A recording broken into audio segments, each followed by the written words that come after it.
Welcome to the Develop Yourself podcast, where we teach you everything you need to land your first job as a software developer by developing yourself, developing your skills, your habit, your network, and more. Today, it's just Peter and I. This is our monthly check-in episode where we talk about what we're doing, what we're working on, what we're learning, etc. So on this episode in particular, we're catching up with Peter and getting an update on him. As you may or may not know, Peter quit his job several months ago as a full-time software engineer and has since then been pursuing other gigs. He's mostly been doing some part-time contract work. He's going to update us on how that's going. Then him and I are going to do a personal deep dive into how we plan our own weeks, how we think about productivity, how we set goals, etc. So I hope you enjoy.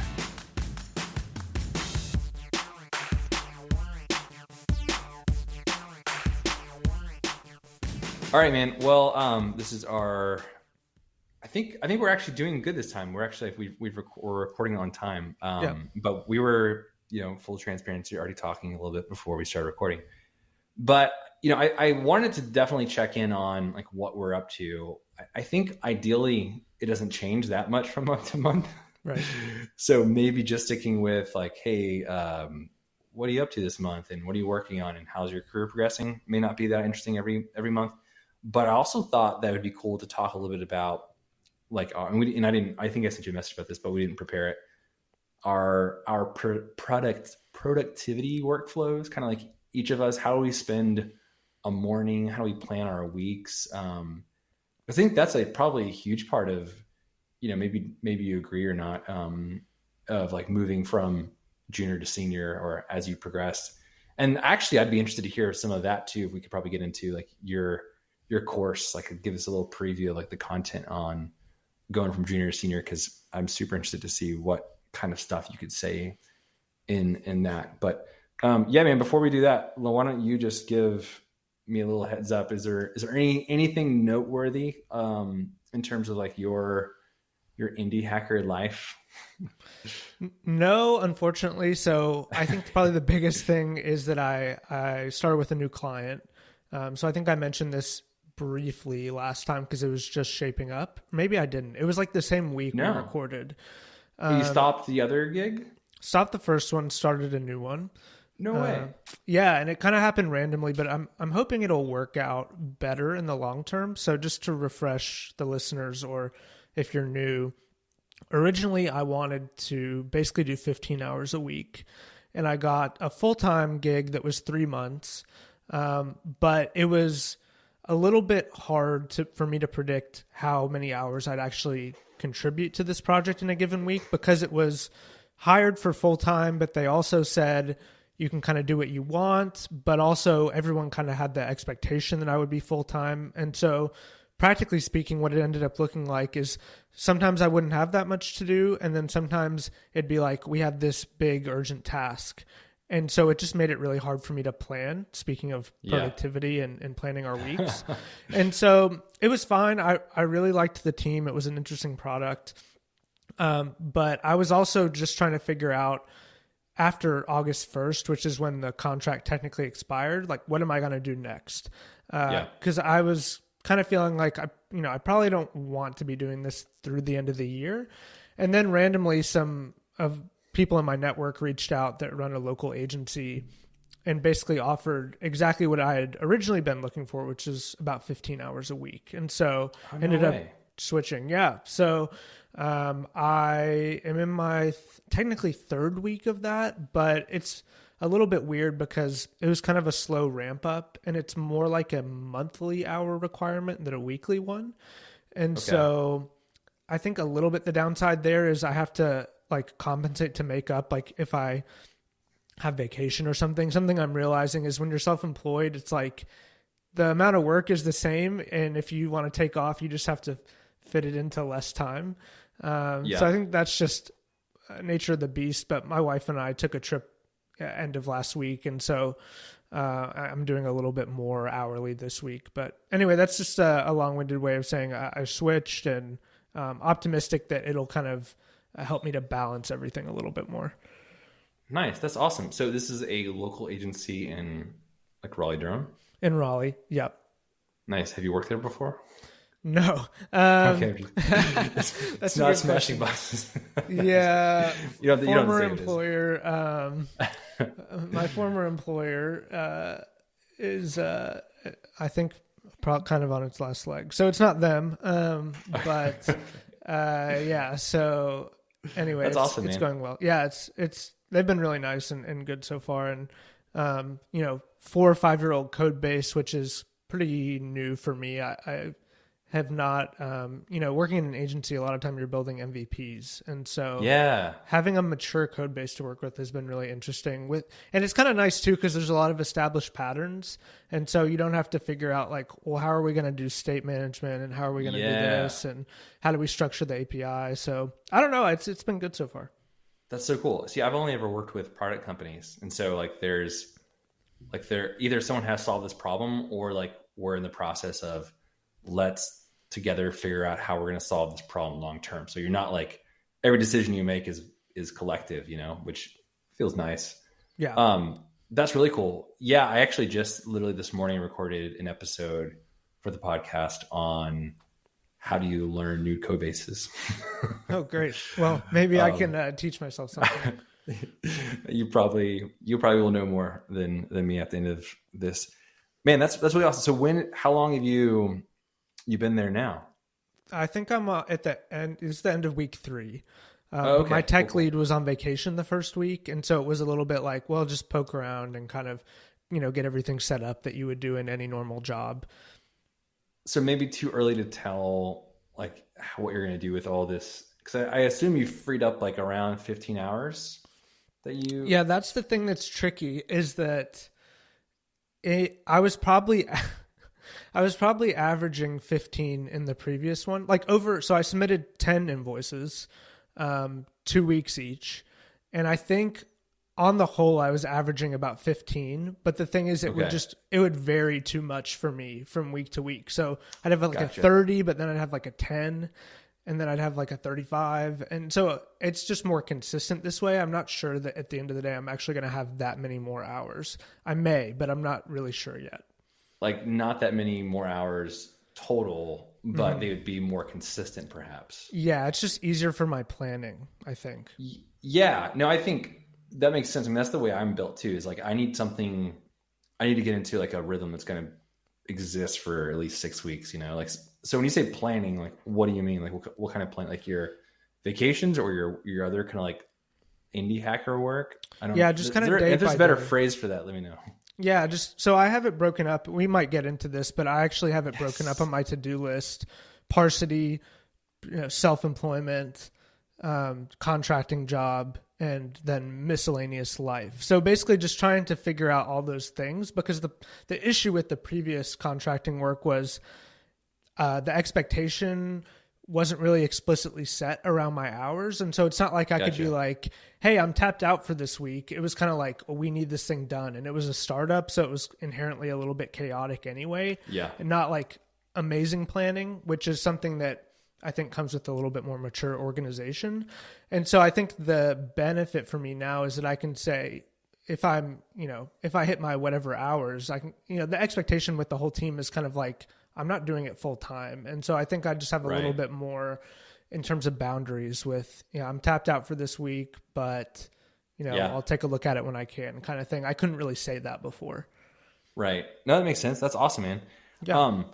Yeah. I mean, I'd love to get into some of that productivity stuff, 'cause I think it's super interesting. One, I'm hopeful for our listeners as we talk through this stuff, like that they can extract some things. I think probably you and I are in interesting positions but I think everyone juggles more than one thing, right? Like everyone's life has a level of complexity, whether you've got like a bunch of kids and a job or 2 jobs, or you're trying to learn to code on the side while you're working a full-time job.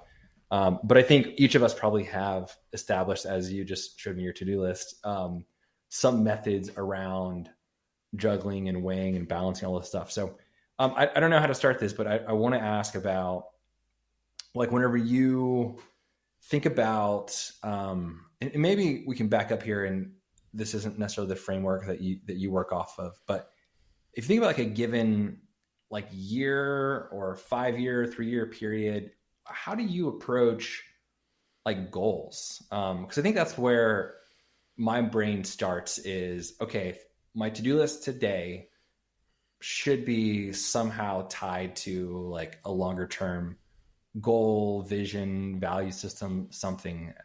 Yeah. What kind of framework do you have for thinking about those things? Yeah, so you'll hear me mention this name probably a lot today, Ali Abdal. This is a YouTuber who I really like. Since I started watching him, he's probably quadrupled his audience. That's He awesome. was a doctor in the UK, did YouTube on the time, and kind of became a productivity YouTuber. He started out as like a study YouTuber, but study is kind of closely aligned with productivity for a lot of people, especially students. And so he has a lot of really interesting thoughts, but he essentially he had a Notion template for goal setting that kind of guided Oh, you through. nice. Yeah. And so I started doing an annual review in 2019 was the first year I did it. And so part of it was reviewing the year and then thinking about what you want to do in the upcoming year. Tim Ferriss also has a simpler way of doing it, kind of like what are the things that zap my energy? What are the things that gave me energy? How can Yeah. I like remove the things that took energy away? Yeah. So basically I did this Ali Abdal template and I've iterated on it a little bit. So I used to be like way into goals and I Yeah. made a few different mistakes. One was picking too many things. So if I Yeah. was like interested in something, I'd make a goal for it. Whereas like it wasn't really something I was committed to over the long term. It was just something I was interested in. And so inevitably I'd have all these unmet goals and then I'd feel discouraged. So starting in 2021 and then especially this year, I really restricted things I set as goals for myself and kind of take a little bit less of a long-term view, I guess, on a lot of things, unless they're things that are super important to me. So for example, I've had goals, I think the past 2 years of how many times I want to see my parents. Oh, yeah. Yeah. Cool. Yeah. So, I've but heard you I talk only, about this yeah, we before. talked a little bit about it. It was kind of tied into why I wanted more flexibility in my work. Yeah. But yeah, I just have a few this year. Like how many? Yeah, I'll probably just tell you what they are. So let me look at yearly Few. goals. So I have a Cool. Notion, we'll probably get into this, but I have Notion for everything. Basically, my whole life's in there. So Me my too, man. goals this year, I had a Twitter goal that I've already failed. So back to That's my point awesome. of like trying to push myself, but also, you can only prioritize so many things. Quit my job, which I did. See my sister 4 times, see my mom and dad 5 times. And that's basically it. So, Awesome. just like a very restricted number of things. I already Yeah. quit my job, of course, and then my seeing my family's in progress. So, those are like the big ones. And then I don't know, I guess it's hard to like, there's this whole framework around goals where you want it to be like attainable, measurable, smart Yeah. goals. Some things you can't really control. And so, Yeah. just with a lot of things this year, especially given that it's kind of my first year of self-employment, I wanted to take a little bit of a wait and see approach and not try and be too structured about it. So I'm in a little bit of a weird place in terms of my goals, but that's a little bit how it looks for me right now. How do you That's approach yearly goals? that's awesome, man. Well, one more question. Do Sure. you do this like annually through like the year? Like, so do you start thinking about these at the end of December and kind of plan them for January? Yeah, I think I usually start on the annual review in December, maybe Cool. late November. And I used to do it a few different ways. Like I know people that do like personal quarterly reviews, and Ollie also had this like weekly review thing, which I did for a little while. But I think too much process for me starts to feel a little bit cumbersome. And so I've tried to Yeah. just streamline it as much as possible while still trying to be reflective. But I journal every morning. And so that's kind of my reflection, I Awesome. think, a little Yeah. bit. And so, yeah, I start in November and I like reflecting a little bit more at this point than planning. Like I really like thinking about what went well this year, what would I maybe do differently, and then try and have that inform the upcoming year. But yeah, kind of like I said, I'm taking a little bit of a different approach to goals right now. Very cool. Yeah, for me, actually, this is the first time in probably like 10 years that I didn't set goals. Like this year, in particular. And that was intentional. So way back, probably like 2009, I had a guy who like was mentoring me through college, through like college ministry stuff.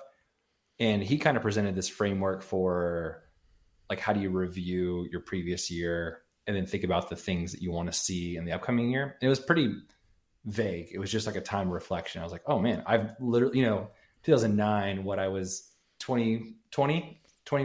Yeah. I was like, I've literally never reflected on anything in my life. Like, so it was like really amazing for me to think about it in that way. From there, I got really into Michael Hyatt, and he did this program called Your Best Is that a Shark Tank guy? No. Oh. Michael Hyatt, he used to be the CEO of Thomas Nelson Books. Oh, okay. And then he just started blogging. He was like an OG blogger. And he's like the full focus planner. I don't know if you've ever heard of that. Sounds familiar. A lot of people use it. That's the thing that he's most popular for these days, which is like a quarterly planner and daily, weekly kind of thing. Anyway, so I got really into his stuff, and he had a framework for basically setting like 10 goals a year. And he would like evolve that framework every year. Like he'd open this course up, and I don't think I actually ever took the course. I like split it with a friend like years ago. And what I realized is, like, and then he eventually broke it up to like where you've got like milestone goals versus like habit goals. So some of your goals are like, if you want to read 12 books a year, like really what you're trying to do is, I just want to get in the habit of reading, you know? So like, does it really matter if you read a book every month? What if you read 2 books in 1 month and no book another month or something like that? Mm-hmm. So eventually it wigged me out. The goal setting did this last year, because I found myself either like putting goals that I thought I wanted to achieve, but I've had on my list every year for years. Yeah, exactly. And it just made me feel guilty. So like one of them was like, I want to read the entire Bible in a year. And it's like, I haven't done it in the last 10. It's not happening this year. But like, do I want to like read? Yeah, for sure. And I'm going to, but I don't want to put this constraint around it. Mm-hmm. Same thing with reading books. I had like this goal of like read 12 books a year, and I always would, but I would never like track it. And I'm like, you know what? I read, like I just do. Like maybe I didn't at one point in my life, but I do. Like I don't need to like set a goal around reading, because I'm going to read, you know? So eventually I got to the point where I was like, okay, hey, there's some goals here that I don't need to explicitly set, because like they're a part of my life, which is like the point anyway, you know? Right. And then even like some finance stuff is like, you know, we want to save X amount of dollars. I'm like, well, that's an arbitrary number. I don't know if that's what I want to do. My income changes throughout the year. Like, so I just kind of stopped. And then the main thing for me was learning about this idea that a lot of people talk about, which for some reason was a new paradigm for me this last year, of like process. Well, God, I don't want to. Every podcast we're gonna repeat this quote of process over results. It's not that, but basically it's like enjoying the process rather than the outcome. You know, right. Like, so you know, I'm not reading a book for the outcome of becoming smarter. I'm reading 12 books because I enjoy reading. Right. So if you enjoy the process, and same thing with like my job or life or career, it's like the point is not to like obtain to some outcome, because that's like a very limited way to look at your life. That yes, some things in your life you have to endure like the hardship and struggle to get to the end. You know, like maybe like, for example, let's just say you want to get ripped in a year. I don't know. Right. So you're gonna drink a lot of protein, eat a lot of chicken and broccoli, and lift a lot of weights, but you're not going to drink beer or eat cake.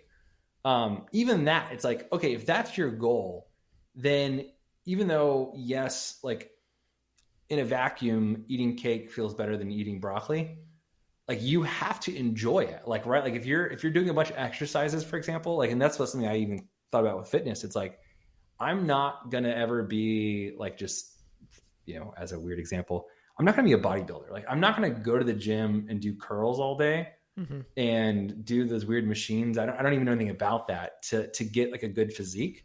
I'm going to have a less good physique, but do the workouts that I want, right? Like I want to go mountain biking. I want to run.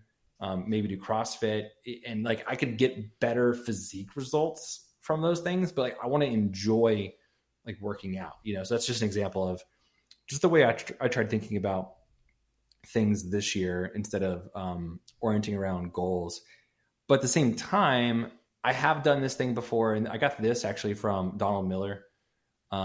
He's best known for, I think he had a podcast, but it's called Business Made Simple, or probably what's even more popular is Story Brand, like a marketing framework. And he talks about, and he got this from some other people, even Michael Hyatt had like his own iteration of this at one point, of like creating a life plan of like, basically, where do you want to be in a few years? Like, what do you want to be? What do you want to be said about you at your funeral? And then more or less like creating a filter for decision-making. That's been one outcome. One more thing that I use sometimes is there's a guy online named Taylor Welch. Yeah. I think it's Taylor Welch. Familiar. Taylor Welch, not to be confused with Justin Welch. Welsh. That's right. Justin Welch, Taylor Welch. And so he's basically this guy who I think used to be like a youth pastor or something like that, and then started like this consulting business, marketing business, and now he's an investor, and he's got all these millions of dollars supposedly. I think most of the stuff is sort of douchey. No offense, Taylor. Maybe I shouldn't say that, because what if I want to have him on the podcast? Some of his stuff, and I think he knows it, can come across as pretty hard nosed. But one of the things he talks about is having this idea of like a morning formula. And that's been incredibly helpful, which is basically you've got like a series of commitments that you make with yourself about something. So for example, one of my commitments to myself is, I'm trying to think of a good one to give as an example. Okay. So what I consume, right?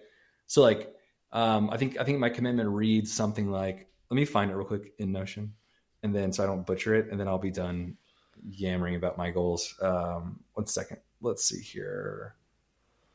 This should be easy to find because, all right. So if I look at, commitments.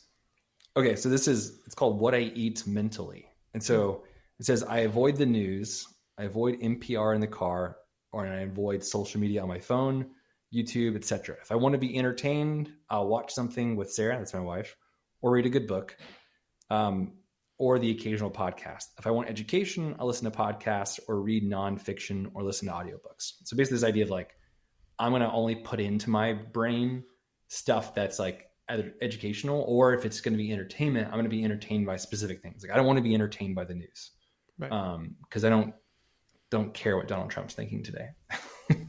No, I don't want to care. So I have things like that that I do every day. So really trying to like reorient my life around process, to be at a point where it's like, all right, so if I don't achieve my like big goals, if I don't like retire as, a multi-millionaire, deca millionaire and have like 1,000 grandkids that love me and think I'm the best and with 6-pack abs, will I have lived a life worth living, that's enjoyable, and it's like, okay, if I can think about processes and stick to these habits, then I think it'll be better in the end. So I don't know. I'll experiment again, I think at the end of the year, if I like go back to this goal thing. But what I've realized is like, I sort of feel like I'm at this point where I'm like, I don't necessarily need goals, because it's easier for me to be ambitious than it is for me to be lazy at this point. And that wasn't the case 10 years ago, right? Yeah.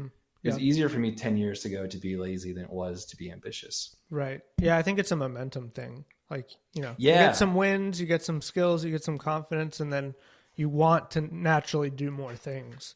Yep. Okay.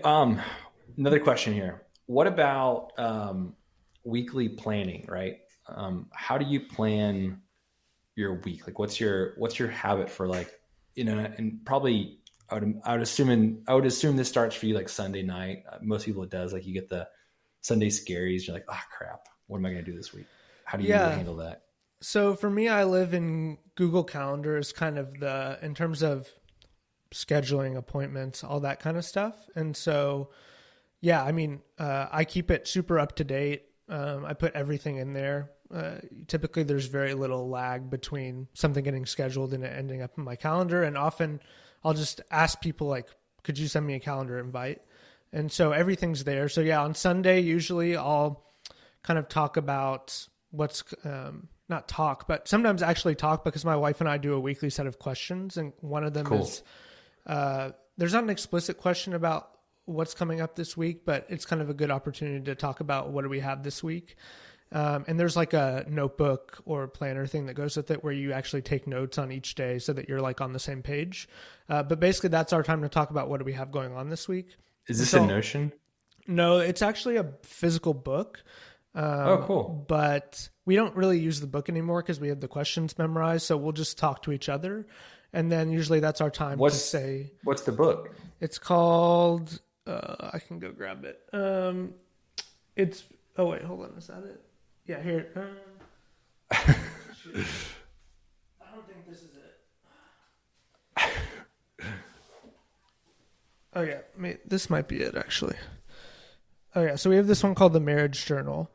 Oh, cool. Yeah, and so this is where the questions are each week. But it's kind of like the Navigators also has one. So this is from a couple. Okay. There's slightly different flavors, but I never heard nobody of will this. be This able is to awesome. see. Yeah, but you kind of have your questions each week, and then you have right before that a notes section where you can say like what's going on this week. Sweet. Yeah, so that's typically where it begins for us. And then in order to answer the question of what is going on this week, I look at my calendar.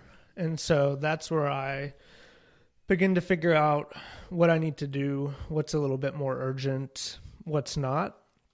And this is kind of always in flux for me. And then in terms of like task management, I was putting everything in Notion, and I kind of had columns like today, this week, on ice, want to do. But having like all these cards was kind of overwhelming. So I hid a bunch of the columns and was just using basically today. But even having like a bunch of things in the today column, it was stressing me out because a lot of things would just hang out there if they didn't get done. And and that kind of just didn't feel good. Back to our goal thing of like, it just is kind of demotivating. Doesn't feel good when you set something for yourself to do and you don't do it. And so what I've been doing is I switched to a physical notebook. So you can't see, but I'm just holding up a regular, I think it's maybe an 8.5 by 5 Amazon Basics notebook. And so this is how I'm building my day-to-day task list. That's and awesome. I mentioned I have it broken up into my various buckets. So I have, Parsity, self-employment, which for me is like my courses, trying to acquire a business, all that stuff. Miscellaneous life, then my freelance consulting. And those are kind of the buckets for now. And I like getting to physically cross stuff off. There you go. Yeah. When it's done, and I'd make a new sheet for every day. So even if I do have to move things over, I tear the old one off, which also feels kind of good for some reason. Oh, nice. And then if I move something over, I'll do like a squiggly line through it instead of a hard slash. And so that way I'm kind of like clearing everything out. That day is done. Yeah, that day's done. Start over for the next day. So I love that. That's really cool. Yeah, that's how it is at the moment. How do you do it? Yeah, probably similar. First of all, I love that journal. Those questions and stuff look cool. We need to get into a rhythm, my wife and I, of doing this kind of weekly review, because right now we just kind of like, I have it set up in Notion, but we don't ever use it. Yeah. So for me, I do and actually I adopted it from that journal from Michael Hyatt, the Full Focus Planner, where you basically do weekly planning and then daily planning. So usually Sunday night, maybe sometimes Friday afternoon for the previous week, I'll plan out and just go through like all the tasks. This is all in Notion that I have. And I have like a new like page for a week. And in that week, I usually pick like a top 3 or 5 things I need to do.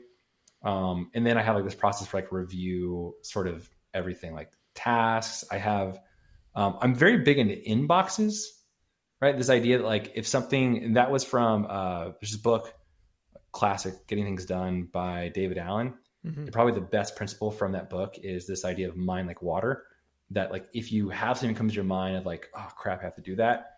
If you have like a good capture system for putting that in, then you can put it in there, and then you'll know that the next time you do your review, if you're consistent and you have a habit of doing these reviews, you'll take care of it. Like you'll either put it where it needs to go or you'll do it so that you can just keep on moving on. And that's been big for me to be able to like basically anytime something pops up, to like throw it in Notion, then be like, forget it.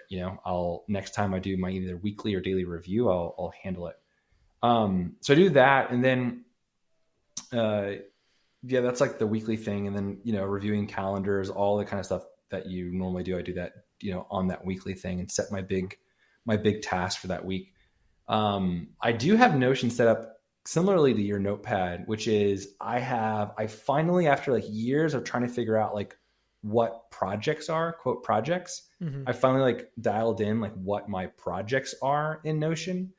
And I basically created some custom icons and have categories for like Parsity, DevMint. I have one called personal branding, which is like LinkedIn content, which I've been lazy on. So don't judge me, people. Family. And then underneath each of those, I've got like a few set categories of like projects. And either those projects are like recurring projects or they're limited. So like a recurring project would be like Parsity finance, right? Like there's always going to be like finance things that come up with Parsity. So there's a project there so I can categorize things. And then I can like basically give the projects due dates. Like if there's like a big thing coming up, for example, I think we were talking about making admissions more strict. So that would be a limited project with a due date of like, next quarter. And then all of my tasks related would go underneath that. And I honestly thought this would be like too much at first, but it's been really helpful to be able to like zoom in and reorganize and create filters and see tasks by projects. And then for my tasks, I have something similar, which is like, I've got like I have like a field that's like backlog today, tomorrow, this week, and then this quarter. Got it. So, and I do the thing that you were saying that you avoid, which is like just the today stuff like stays there. Yeah. I'll either move it over to tomorrow and then tomorrow becomes today, etc. But that hasn't really bothered me so far in terms of getting stuff done. And then I kind of have, to be honest, like a lot of the other Notion boards that I use or teams like for DevMint or Parsity are set up similarly. I'd say that the other favorite things, just getting the Notion real quick, that I love has been, I've got I don't know what you call it, a page database, something like that in Notion for reference. And then for like someday maybe. So for reference, it's like categories of like notes that I want to keep around.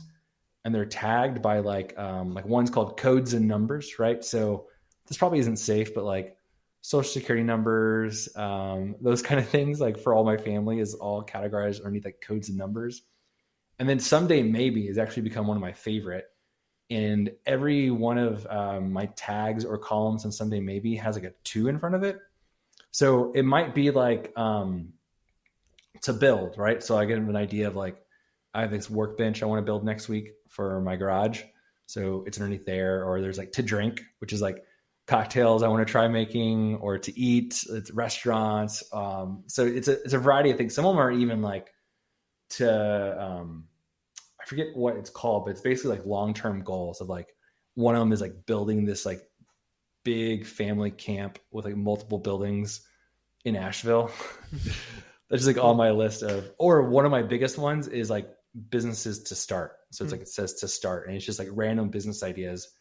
One of them being this app that would be just an inbox app, which would be like just a big plus button, and you press it and it just has integrations to wherever you want it. So that, because that's one of my biggest gripes with Notion is if I want to add something inside of Notion, I've got to like go to the database, wait for it to load, and then press that teeny tiny little like new button. Yeah. Right. So getting things into Notion is a pain in the ass because it's like, I want a big old button that I can just like throw something into. Yeah. So if I'm or like walking, send a text to a number or something, which I'm sure you could do with Zapier, but I'm too lazy myself. Oh yeah. Like just text something. Yeah. That'd be cool. Cause that's what I do is I use my notes app on Apple. I'll either do that or Notion. I used to do Notion, but now if I have a thought, I'll just get it there and then deal with it later. But it's not a great inbox because I don't check it enough, I don't think.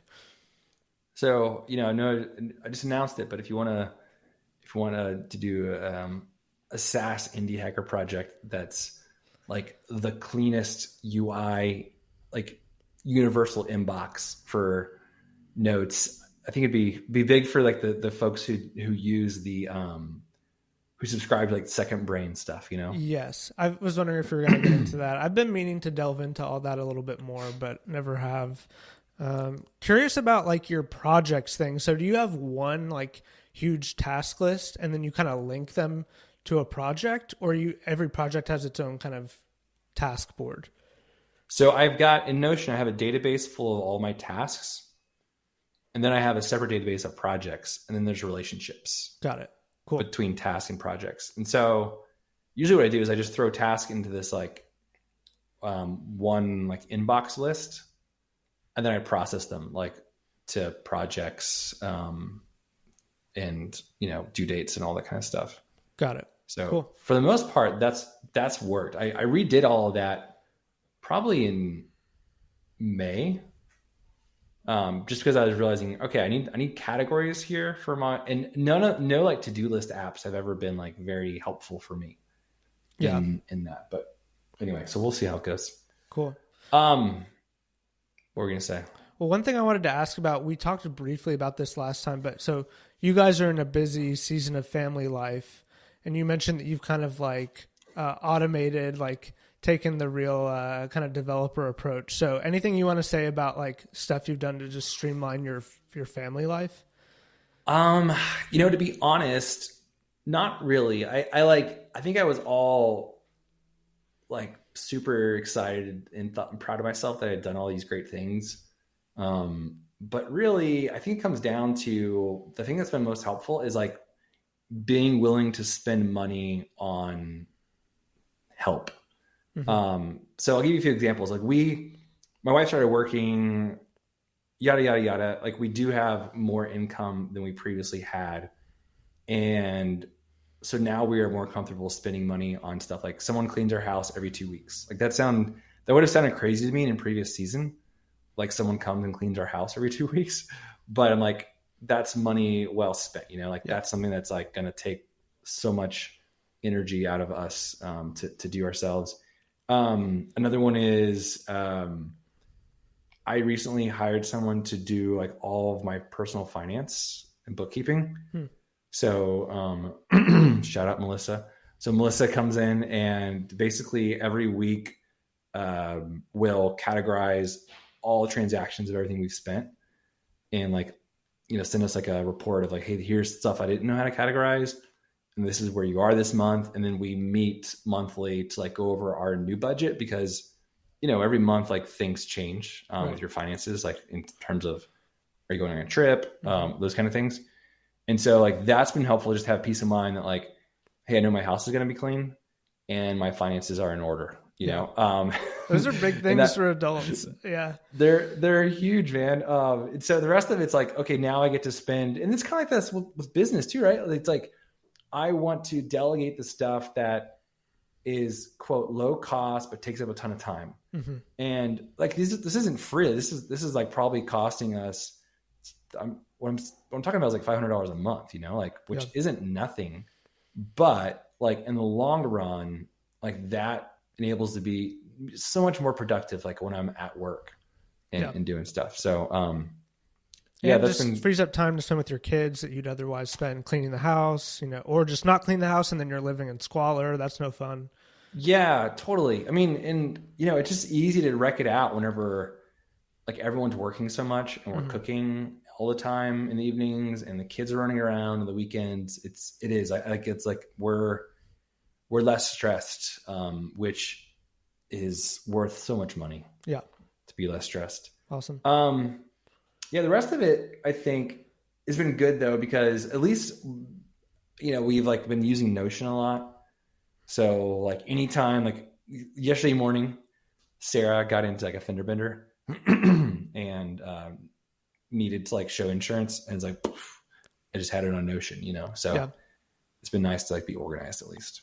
Cool. Man, okay, before we move on, one thing I wanted to ask about was, or I guess by move on, I mean move on to the rest of our days.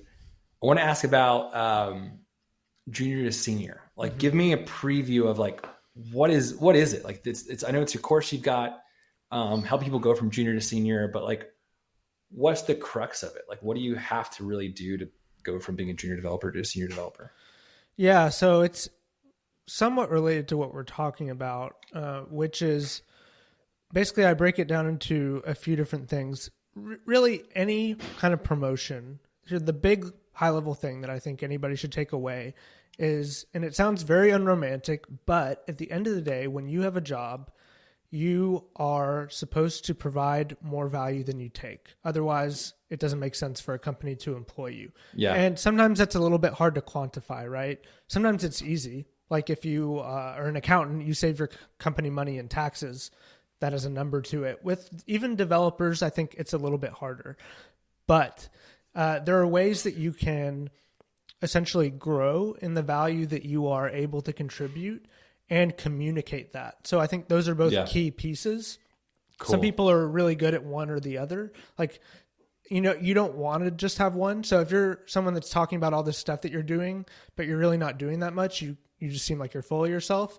If you're the best developer in the world, but you don't communicate that, then no one will know. And so you need both of these things. And so in terms of growing in value, there's technical and non-technical. So technical would be like getting really good at your company's stack, whatever that happens to be, taking on more and more complicated tasks, growing out of the junior phase as fast as you possibly can by hopefully needing less hand-holding, being willing to struggle a little bit more and figure things out on your own, and eventually be a little bit more autonomous. Soft skills would be communication. So that would be like when you write tickets, super detailed documentation, giving lunch and learns, doing learning on your own, and then sharing that with others. So in my last company, the definition of a senior was to be a force multiplier, which I think is a really good one. So that's kind of like you're enabling everybody else to be more productive. If you think of like a lever, you're the lever. So those are things that help you get there. And then kind of the other half is communicating that. And so there's this great blog post that we'll link, which I've talked about on this podcast, I believe, which is from Square, their engineering blog, and it's called "You Are Your Own Best Hype Person." And basically the point of the blog post is that you need a way to capture and communicate what you've done. And so they suggest having this document called a hype doc. And I inadvertently did this in my last job. It was kind of more an idea from my manager just to say like, what are your goals for the year? How can we kind of track these? And for me, it just turned into like kind of a running list of everything I got done that I thought was valuable. And it led to promotions. Like my manager and his manager both said, when it came time for promotions, it was easy to promote you because we had this gigantic list of things that we could point to say like, Peter's for sure providing value. And so that's kind of the other half is figuring out ways to communicate that. And of course, not being full of yourself about it, but just in a very, I think people are afraid a little bit to talk about what they've done because they're afraid of how it will come off. But I think there's just a matter of fact way of doing that. And it's necessary in order to kind of get the recognition that in theory you deserve by having this list in the first place. So there are other things I get into in the course, but that's kind of the overarching idea of kind of how to approach this and the way that I think about it. Man, I love that. I think that's super valuable.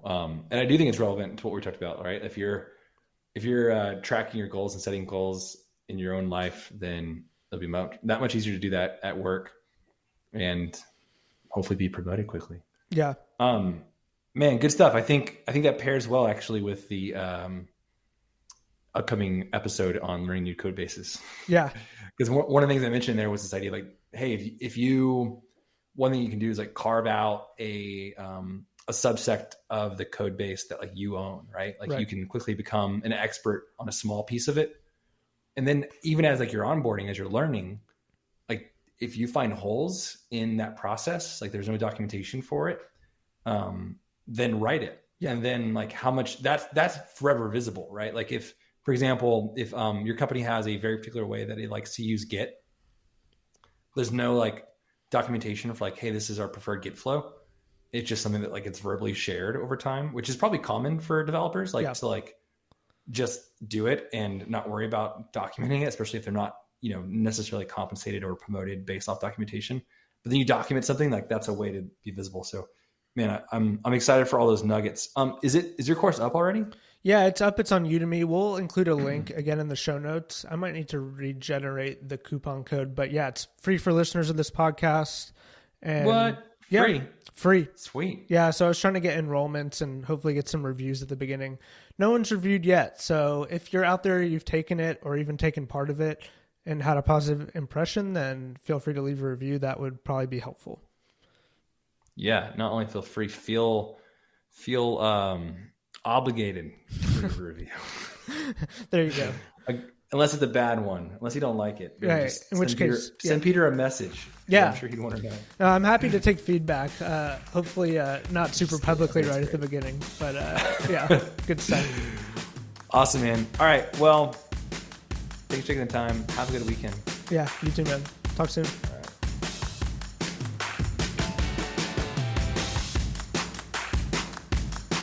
All right, that does it for today's episode of the Develop Yourself podcast. I hope it was helpful for you to hear Peter and I talk ad nauseum about ourselves and our lives. To learn more about becoming a software engineer with us, you can visit Parsity at parsity.io. It's parsity.io.